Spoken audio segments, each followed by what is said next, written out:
Dear student, dear students, today we will discuss catabolism of sucrose and starch in plants. This video will cover the degradation of sucrose, starch, and its partial catabolism up to the end of glycolysis. First of all, let's understand how starch is degraded.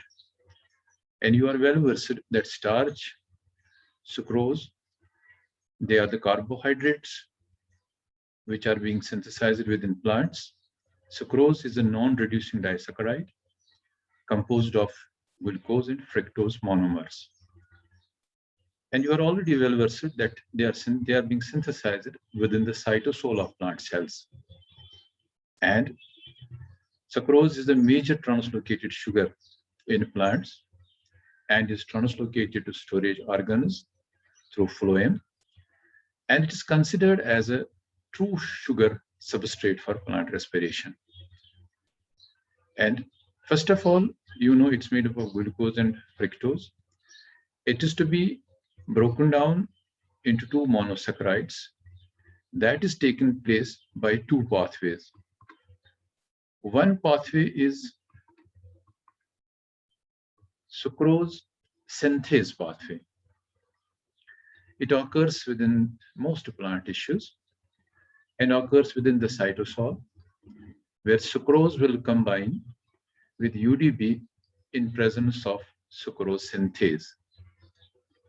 And the result is it produces fructose and UDP glucose. UDP glucose is then phosphorylated with pyrophosphatase in presence of an enzyme, UDP glucose pyrophosphorylase. It results UTP and glucose 1-phosphate. And then, of course, glucose 1-phosphate is changed to glucose 6-phosphate. Let us see it how it is taking place.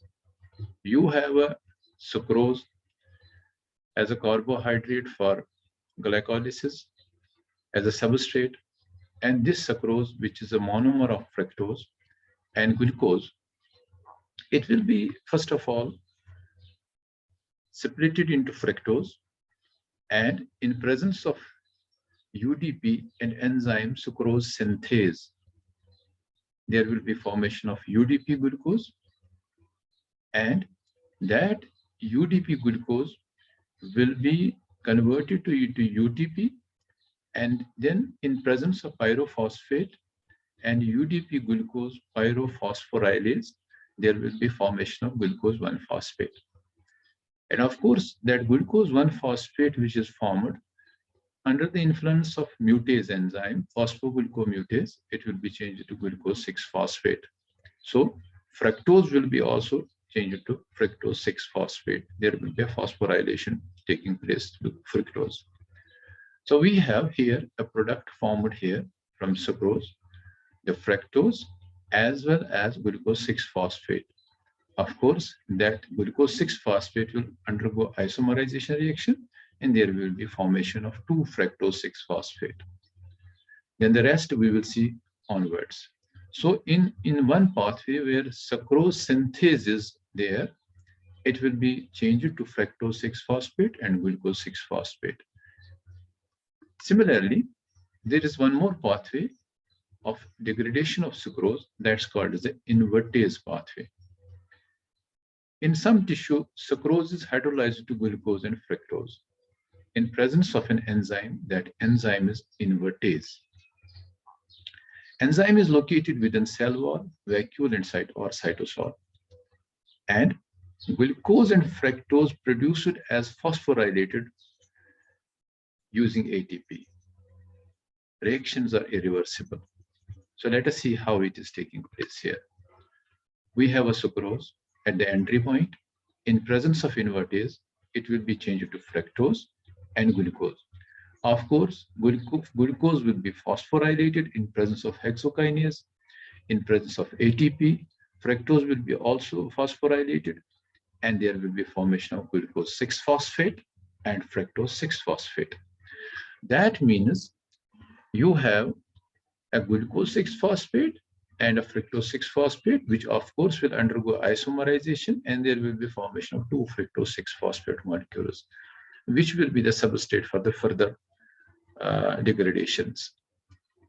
So how these two pathways are regulated, that is how there will be a regulation between the sucrose synthase or the invertase pathway. It is dependent on the concentration of the sucrose. Sucrose synthase as an enzyme has a very low Km value. That is, its Michaelis-Menten constant is very low. That is up to 15 millimolar for substrate sucrose. And you know, when sucrose synthase has a low Km value, it has a strong affinity for sucrose. So that is very limited concentration of sucrose even can be converted by the sucrose synthase to its products. While as the invertase has a high Km value, so it will have a low affinity for the sucrose. That time, there will be the involvement of the invertase that will convert into fructose and glucose. So sucrose synthase pathway is relatively more important under limiting sucrose availability because it has a very high affinity for the sucrose. So in case of sucrose synthase pathway, 3 ATP is required to metabolize 1 molecule of sucrose during preparatory phase. Sucrose during preparatory phase to glucose will use 3 ATP molecules, while as in invertase pathway, 4 ATP are required. So it needs more energy. This is about the regulation between the two pathways. That is one that's called as sucrose synthase pathway, and another is called as the invertase pathway. Now, similarly, we have a starch. Starch, as you know, is a polymer of alpha D glucose, and it is synthesized within the plastid, and it is in the form of a grains, starch grains or starch granule, that in presence of one endoamylase, which is an alpha amylase enzyme, because you know starch is made up of an amylose and amylopectin. So it's to be separated into two. First, it will release soluble, linear, and branched glucanes. But then this branched glucane is to be acted upon. It will be acted upon by beta amylase. It will be acted upon by limit dextrinase, so that there is formation of a linear chains of glucanes. That will be acted upon by beta amylase to produce a monodisaccharide, that's the maltose. Maltose is hydrolyzed to glucose by an alpha glycosidase or maltase. And glucose is either translocated out of amyloplast to cytosol for further degradation, or it is translocated as a triphosphate from the plastidus. So let us understand this pathway also. See, we have a starch. Starch, as you know, is made up of amylose as well as the amylopectin. Alpha amylase will act on it, which is an endoamylase. It will split it into linear glucanes, that is the amylose and amylopectin. So branches will be taken by limit dextrinase, and then this linear will be acted upon by beta amylase, and then maltose will be formed. Maltose, in presence of maltase, there will be a production of the glucose. So we have seen in both the cases, there is a formation of a glucose, which is the preparatory pathway. Now, what will happen to this glucose, which either is directly available or it has been produced from the starch or from the sucrose? It will be subjected to catabolism. The first step in the catabolism is glycolysis. As you know, the glycolysis means is a Greek word, means glycos means sugar, and lysis means splitting. So you have a glycolysis, which means separating of sugar or glucose. It is also called as EMP pathway, which is after the 3 German scientists, Emden, Merhu, and Arns, who have discovered it in 1930.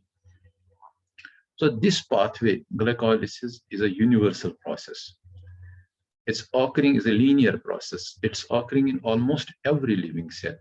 You have an aerobic organism, as well as an anaerobic organism. You have an eukaryote, you have a prokaryote, and it's occurring in all the organisms, that too within the cytosol. And the substrate for glycolysis is commonly glucose.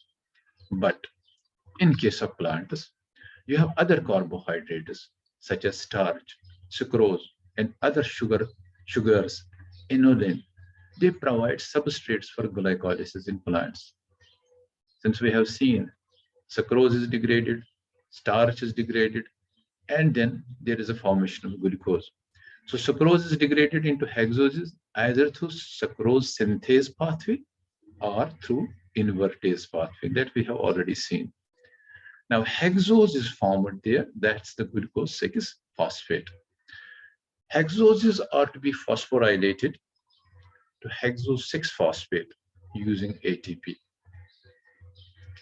And we will see this glycolysis, which is a splitting of the glucose, is a multi-step process. There are 10 steps involved in this process. And you will see 7 steps out of it are irreversible, reversible, and 3 are irreversible steps. I'll repeat it. There are 10 steps. 7 are reversible and 3 are irreversible. Here in the glycolysis, 1 hexose phosphate is separated into 2 trioses. That is, we have a 6 carbon, it will be separated into carbon 332 molecules, which is called as the pyruvate or pyruvic acid. So triose phosphate are oxidized and rearranged to yield 2 molecules of pyruvic acid. Now we will see these steps, and the end product of the glycolysis, it yields small amount of chemical energy in the form of ATP and reduced NAD. And it also provides substrates for further oxidation to citric acid cycle. So we have seen just the gist of the glycolysis. Glycolysis is the separating of the glucose to what? To pyruvic acid. And there are a number of steps involved in this process. What are the steps of the glycolysis? As I mentioned, there are 10 steps. 3 are reversible and 3 are irreversible. And this glycolysis is divided into 3 distinct phases. The first phase is the energy investment phase. You call it as a preparatory phase also, where glucose is prepared for glycolysis, where phosphorylation of glucose has to take place. So we have a glucose molecule which is phosphorylated in presence of ATP, and that too in presence of an enzyme hexokinase, using magnesium as a cofactor, releasing glucose 6-phosphate. This is the first step, where glucose is changed to glucose 6-phosphate. Glucose has this phosphate at the 6th position here. And if we have a entry point as a sucrose, that time it will consume 1 to 2 ATP per sucrose unit. So it's catalyzed by means of an enzyme hexokinase, which requires magnesium as a cofactor. But see, this is the first irreversible step. It is a regulatory step also. What is the regulation in this step? This reaction is irreversible.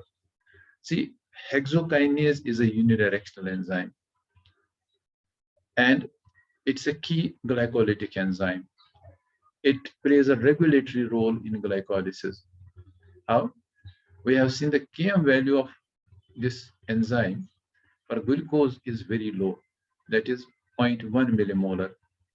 So it will have a high affinity for glucose.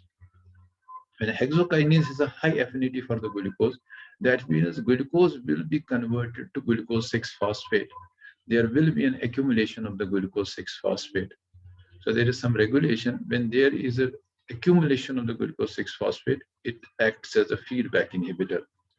There will be an end product inhibition, that is glucose 6-phosphate will act as an inhibitor.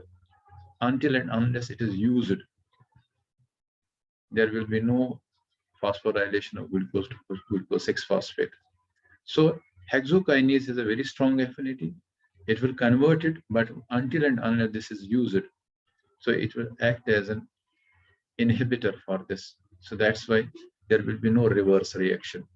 And also at the same time, we have seen when the glucose is phosphorylated to glucose 6-phosphate, glucose transporters does not allow the phosphorylated glucose to cross back. So it will be confined to the cell and where it will undergo the catabolism for the degradation. And this enzyme hexokinase has activators as AMP and ADP. So this is the first regulatory setup in case of the glycolysis. Second setup is this glucose 6-phosphate is converted into its isomer, fructose 6-phosphate, in presence of an enzyme, phosphoglucoisomerase, using magnesium ioners. And we have a aldose sugar converted to a ketose sugar. This is the isomerization step, and then comes the next step. That is the second phosphorylation, whereby fructose 6-phosphate is phosphorylated by ATP to form fructose 1,6-bisphosphate. So we have a fructose 6-phosphate. It is to be changed to fructose 1,6-bisphosphate. You have 6th position, you'll have 1 and 6th position in presence of an enzyme, which is an allosteteric enzyme, phosphofructokinase, PFK. And this is also an irreversible step, also a regulatory step in glycolysis. See, when sucrose is a unit of entry in glycolysis, that time it will consume 2 ATP per sucrose unit. Second phosphorylation is regulated by means of phosphofructokinase, short form used as PFK, is the most important regulatory enzyme in glycolysis. And it is also named as the pacemaker of glycolysis. It will maintain the pace of the glycolysis. See, glycolysis is the first step of the oxidation. Then there are other steps which will go to ultimately the oxidative phosphorylation. So it will determine the pace of glycolysis. PFK reaction is the rate limiting step. It is activators are AMP, ADP, and fructose 2,6-bisphosphate. And this fructose 2,6-bisphosphate, as we have seen in the regulation of starch and sucrose synthesis, there you will see the importance of this fructose 2,6-bisphosphate, which is synthesized by enzyme phosphofructokinase 2, not fructokinase 1. So this phosphofructokinase is an allosteteric enzyme. That means it will be affected, it will be regulated by certain allosteteric effectors. If there is more ATP available, that will affect it. There will be no future conversions. If there is more accumulation of citrate that is not being onwards oxidized, it will have an impact on it and there will be a regulation. And if there is a low pH, this enzyme will stop functioning and there will be no further degradation. So this is also a reaction where it's regulated by an enzyme which is called as the phosphofructokinase, PFK. Then coming to this, there is the lysis or the breakdown step. That's a separating phase. We have here a fructose 1,6-bisphosphate that is to be cleaved into 2 triose phosphates. The enzyme is here as aldolase, where this enzyme is specific to this position and this position, and it will be cleaved into 2. One is called as the dehydroxyacetone phosphate, another is glyceraldehyde 3-phosphate. So 2 trioses are formed here, that in presence of an enzyme aldolase. Aldolase are highly specific for the upper end of the substrate, requiring phosphate group at position 1, carboxyl at C2, and specific steric configuration at C3 and C4. So this will act. This is perhaps the reason that fructose 6-phosphate is phosphorylated to fructose 1,6-bisphosphate before the cleavage. Then, next step is the isomerization of dehydroxyacetone phosphate. There's a balance now. The hydroxyacetone 3-phosphate is converted into this isomer, glyceraldehyde 3-phosphate, by enzyme phosphotriose isomerase. So triose phosphate isomerase will cause the dehydroxyacetone phosphate to form the glyceraldehyde. So there will be the accumulation of glyceraldehydes there. 2 molecules of glyceraldehyde 3-phosphate are obtained from 1 molecule of glucose. So we have a glucose which will be ultimately separated into 2 molecules of glyceraldehyde 3-phosphate. But in case if sucrose is the entry point, that time we'll have 4 molecules of glyceraldehyde 3-phosphate produced. The next step is this glyceraldehyde 3-phosphate is subjected to phosphorylation and oxidative dehydrogenation. It is called as a third phase, which is called the payoff phase. Glyceraldehyde 3-phosphate is oxidized with the help of an enzyme, glyceraldehyde phosphate dehydrogenase. So we have an enzyme here, dehydrogenase, which is accompanied by simultaneous phosphorylation of the product to 1,3-bisphosphoglycerate. So 2 things are taking place here. One is the reduction of coenzyme NAD. Another is the transfer of the phosphate to this. NAD acts as a proton acceptor and picks up hydrogen from glyceraldehyde 3-phosphate and get reduced to NADH plus H positive. So 2 molecules of inorganic phosphate, the orthophosphate, and 2 NAD are consumed. And result is there is 2 NADH produced. And of course, there is a formation of 1,3-bisphosphoglycerate. So this is a phosphorylation step where we have 3-phosphoglyceraldehyde converted into 1,3-phosphoglycerate. The next step is a substrate level phosphorylation. This will be subjected to substrate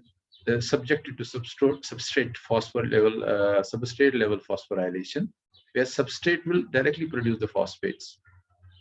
We have 1,3-bisphosphoglycerate here, which has position 1 and position 3 phosphate groups. In the presence of an enzyme, phosphoglycerate kinase,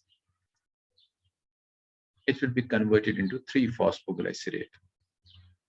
And 1,3-bisphosphoglycerate is a strong donor of phosphate, as it is phosphate this on carbon 1 has a large standard free energy of hydrolysis, that is minus 11.80 kilocalories per mole. And in the presence of ADP and enzyme phosphoglycerate kinase, high energy bond breaks and helps in the coupling of this with this to form the ATP, and there will be the formation of 3-phosphoglycerate. So there is a release of ATP. Since energy has been released directly from the substrate, this is traditionally called as substrate level phosphorylation. It is also an energy conserving phase, where production of high energy phosphate is coupled to the conversion of the substrate to product. ATP formation by P group transfer from substrate 1,3-bisphosphoglycerate is referred as substrate level phosphorylation. So 2 ATP are produced per glucose unit. This is the payoff. The energy is coming from the glycolysis. Directly, 2 ATP are produced per glucose unit. 1 ATP for each molecule of 1,3-bisphosphoglycerate. Since glucose will be separated in 2, so 2 ATP will be produced. But once sucrose is the entry point, That time there will be sucrose is the entry point, there will be 4 ATP generated. So we have seen energy conserving phase.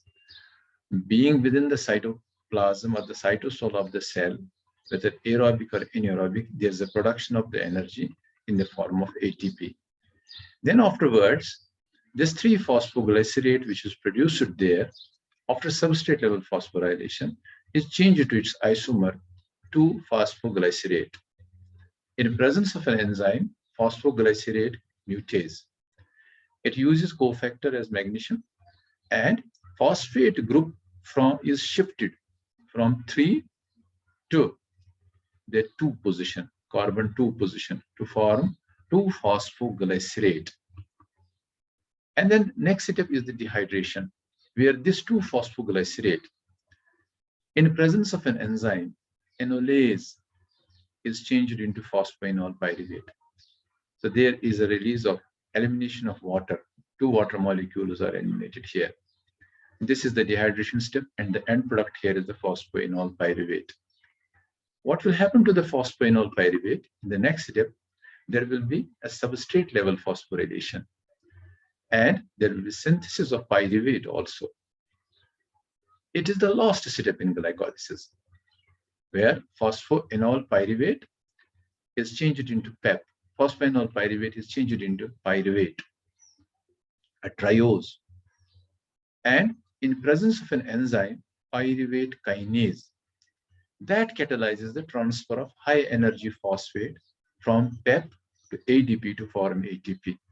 So this enzyme causes the transfer of this from this to this ADP to form an energy. This phosphate of PEP, phosphoenol pyruvate, has a high standard free energy of hydrolysis, that is minus 14.68 kilocalories per mole, which makes PEP good phosphate donor for ATP formation. So this will be a donor for ATP formation. It will combine with ADP, and there will be a formation of ATP also. It is also a substrate level phosphorylation, because substrate is phosphate of the substrate is directly involved here. So 2 molecules of PEP are converted to 2 molecules of pyruvate, and there is also the formation of 2 ATP molecules. What will be the next? This is also a regulatory step. This is called as the regulation step 3rd. So we have a irreversible reaction, which is the last reaction, that is the conversion of phosphoenol pyruvate to pyruvic acid or to pyruvate in presence of an enzyme, pyruvate kinase. It controls the outflow from this pathway. That is, it has to go to the further citric acid cycle. So PK is inhibited. Its inhibitor is ATP. By ATP to slow glycolysis when energy charge is high. See, when you have a very energy high load within the cell, and if there will be a continuous process, no feedback is there, so there will be a total chaos. So conserve it. This pyruvate kinase or PK is inhibited by surplus of ATP there.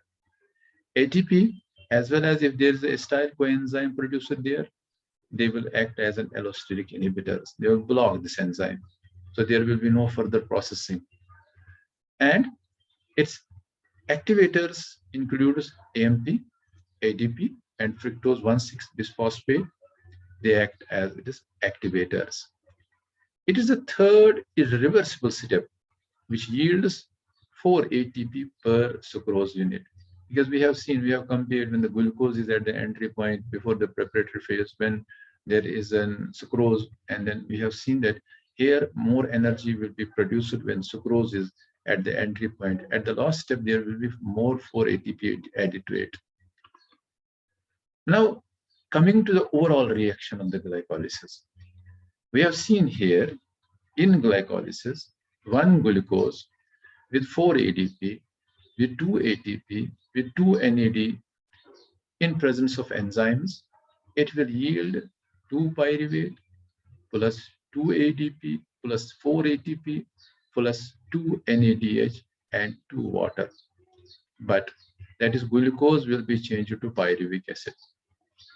But the balance reaction is where we are see that there are the payoff stages, payoff phases there, but there is a preparatory phase also. We'll have to deduct it.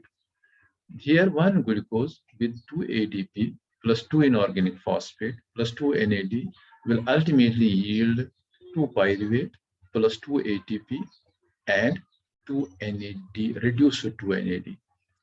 That means the final outcome is this 2 ATP and this. In terms of carbon, hydrogen, and oxygen atoms, one glucose is equivalent to 2 pyruvate molecules minus 4 atoms as hydrogen atoms used to reduce 2 NAD to 2 NADH plus 2 protons. So there is a net gain of 2 ATP and 2 NADH plus H positive. But if sucrose is a substrate for glycolysis, it yields 4 additional ATP molecules. Overall, the summary of it is, we have seen that in this video, we have seen that how starch, how sucrose acts as a substrate for the glycolysis, and what are the various steps of the glycolysis. Wherein we have seen that it's made up of a number of steps, overall 10 steps are in the glycolysis, and the 3 steps are regulatory steps. We have seen what makes them as a regulatory steps. And then we have seen that the net gain is the 2 ATP, which is a direct substrate level phosphorylation. And it is both in case of aerobic cells as well as the anaerobic cells. Then in future, you will see in other videos that how this NAD, if it is an aerobic respiration, it will be fed to electron transport chain for oxidative phosphorylation, where more ATP will be generated. Or if it is an anaerobic respiration, there will be a different budget. So in future videos, we will be discussing the further catabolism of pyruvic acid, so that we'll see what is the net gain of this overall catabolism. So this is all. Thank you.